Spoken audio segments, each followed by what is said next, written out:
नमस्कार दोस्तों, स्वागत है आप सभी लोगों का हमारे चैनल ट्रेडिंग में। में आज हम बात करने वाले हैं वोडाफोन आइडिया लिमिटेड के बारे में। आपने देखा होगा कि आज का मार्केट बहुत बढ़िया था, बट हमने स्टॉक में मामूली सी गिरावट के साथ क्लोजिंग दी हुई है। बहुत सारे लोगों के कमेंट्स आ रहे थे कि क्या यहाँ से प्रॉफिट बुक कर लिया जाए, जिन लोगों ने ₹6.5 के आसपास बाइंग करी हुई है, या फिर यहाँ से आएगी बड़ी तेजी। वोडाफोन आइडिया की मैनेजमेंट की तरफ से कुछ बड़े डिसीजन लिए गए हैं, जिसका इम्पैक्ट आपको बहुत जल्द अपनी कॉल पे भी दिखाई देगा। कुछ एआई को लॉन्च किया गया है, और जिससे यहाँ पे कुछ कुछ जो अपने पास प्रॉब्लम्स होती थी, फ्रॉड होते थे, वो यहाँ पे ऑटोमेटिक ही डिटेक्ट हो जाएंगे और उनका सामना नहीं करना पड़ेगा। तो अब यहाँ पे कंपनी लगातार है जो कि अपनी सर्विस को इन्हांस करने की कोशिश कर रही है, और उसके लिए बहुत सारी पार्टनरशिप भी की गई हैं। तो चलिए गाइस, सारी न्यूज़ को डिटेल में समझते हैं। साथ साथ अगर आप लोग हमारे वीडियो के माध्यम से थोड़ी सी भी हेल्प हो रही हो तो प्लीज़ आप हमारे चैनल को सब्सक्राइब जरूर करें। आज के दिन का मार्केट काफ़ी बढ़िया था। अगर देखा जाए तो निफ्टी 50 में करीबन 180 पॉइंट की तेजी बनती हुई देखी गई, और बैंक निफ्टी है जो कि इस समय सबसे ज़्यादा भागा है आज के दिन, 590 पॉइंट्स की तेजी। आईटी में सबसे कम तेजी देखने को मिली, करीबन 207 पॉइंट्स की, और स्मॉल कैप का इंडेक्स है जिसमें करीबन 575 पॉइंट्स की तेजी बनती हुई देखी गई। बात करें यहाँ पे अगर हम वॉल्यूम एनालिसिस करें तो आज आप देख सकते हैं कि 32 करोड़ का वॉल्यूम दिखाई दिया है। यहाँ पे कुछ एक बड़ी रिसर्च निकल के आई है कि स्टॉक ₹10 कब जा सकता है। अभी रिसेंटली आपने देखा होगा कि जो बैंक गारंटेड वेवर मिला है, उसकी वजह से यहाँ पे स्टॉक में 30% तक की रैली देखने को मिल चुकी है। 6.5 से स्टॉक बड़े आराम से आपका 8.6 का भी हाई बनाया। इसके साथ साथ यहाँ पे आईसीआईसीआई सिक्योरिटीज का कहना ये है कि जो ये कैबिनेट की तरफ से अप्रूवल आया है, यहाँ पे करीबन 24,700 करोड़ का यहाँ पे बेनिफिट हो सकता है कंपनी को। इसके साथ साथ यहाँ पे बताया जा रहा है कि कंपनी है जो कि इस साल करीबन 4,580 करोड़ का अपना जो लोन है रिड्यूस किया हुआ है। इसके साथ साथ कंपनी के जो रिजल्ट भी आ रहे हैं वो भी पहले से काफ़ी अच्छे हैं, क्योंकि रिसेंटली जो अमाउंट बढ़ाया गया है, चार्ज करवाते हैं जो भी हम मोबाइल, उसका इम्पैक्ट इनकी फाइनेंशियल पे भी पड़ता हुआ आ रहा है। रिसेंटली स्टॉक में काफ़ी अच्छी तेजी बनती हुई देखी गई है, बट अब यहाँ पे 8.5 के ऊपर थोड़ा टिकने में दिक्कत हो रही है। बट यहाँ पे बताया जा रहा है कि 8.6 8.8 ये एक रेजिस्टेंस की तरह काम कर रहे हैं, और अगर इनको क्रॉस करता है तो स्टॉक बड़े आराम से आपका अगला लेवल ₹11 तक का भी हो सकता है।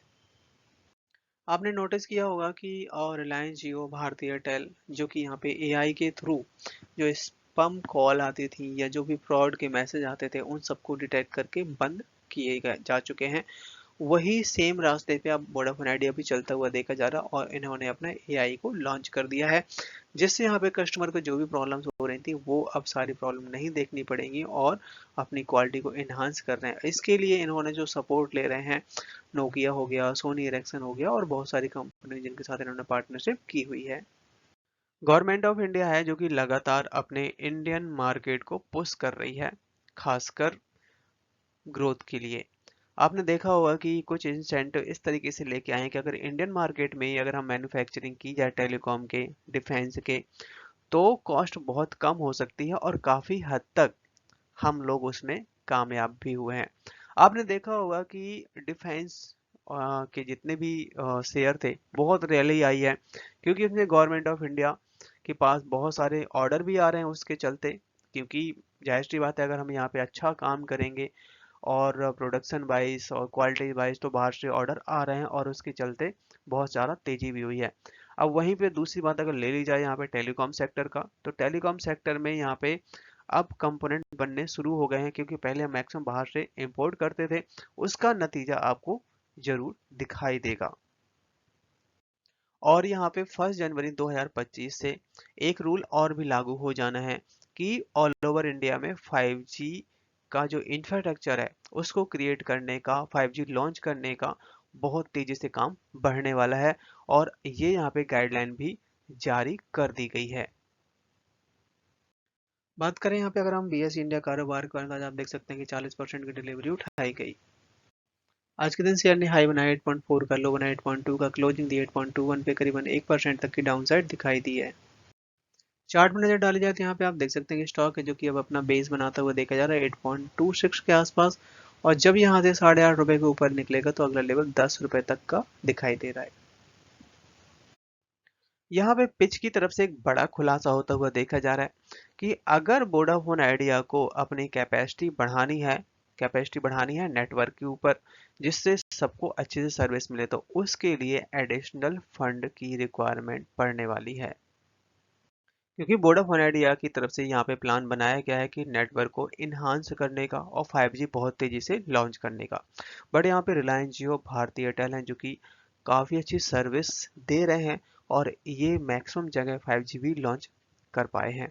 बट यहाँ पे ये एक पिच की तरफ से बड़ा खुलासा किया गया है कि यहाँ पे वोडाफोन आइडिया को अगर सरवाइव करना है तो बहुत जल्दी एक एडिशनल फंड की रिक्वायरमेंट पड़ेगी, और जिससे ये न्यू पार्टनरशिप करके अपना बहुत जल्द नेटवर्क को इन्हांस करना पड़ सकता है,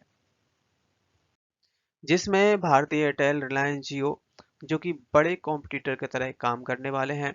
इसके साथ साथ वोडाफोन आइडिया है जो कि आप देख सकते हैं कि 3.6 बिलियन का यहाँ पे डील फाइनल कर चुकी है स्वीडिश इरेक्सन के साथ में, नोकिया के साथ में, साउथ कोरिया, सैमसंग के साथ में।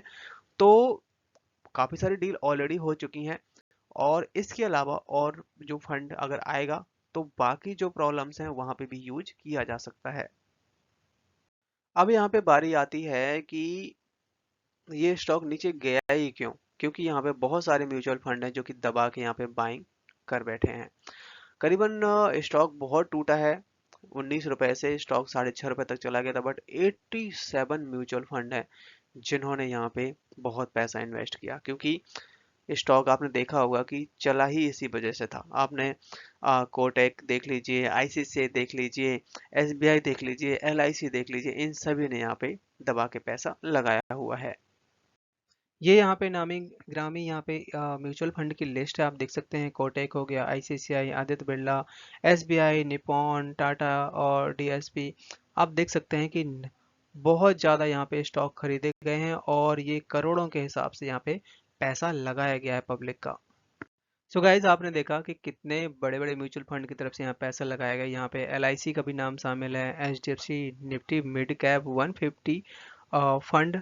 आप सोच सकते हैं कि कितने बड़े बड़े जो इंडेक्स हैं जहाँ पे वोडाफोन आइडिया ऐड है, वहाँ पे हर जगह पैसा लगाया जा रहा है।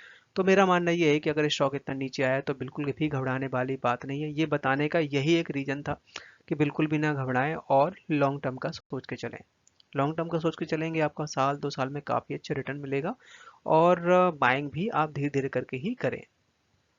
इस समय यहाँ पे होल्डिंग के जो डेटा हैं वो अपडेट हो चुके हैं। तो यहाँ पे एफआईआई का देख सकते हैं, एफआईआई का जो कि 13% तक के आसपास होल्ड किए हुए, और सितंबर के क्वार्टर में इन्होंने मामूली सा इंक्रीज किया है।